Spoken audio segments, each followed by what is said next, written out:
साहित्य क्षेत्रात सातत्यानं दर्जेदार आणि मूल्याधिष्ठित प्रकाशनाची परंपरा जपणाऱ्या वाचनकट्टा संस्थेच्या 4 पुस्तकांना यंदा करवीर साहित्य परिषद या नामांकित संस्थेकडून विविध पुरस्कारांनी सन्मानित करण्यात आलंय।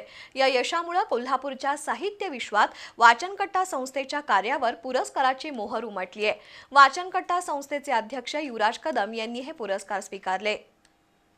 कोल्हापुरातील नवोदित आणि गुणवत्ताप्राप्त लेखकांची पुस्तकं प्रकाशित करून साहित्य विश्वात नवी भर घालण्याचं काम युवराज कदम संचलित वाचनकट्टा ही संस्था करतेय।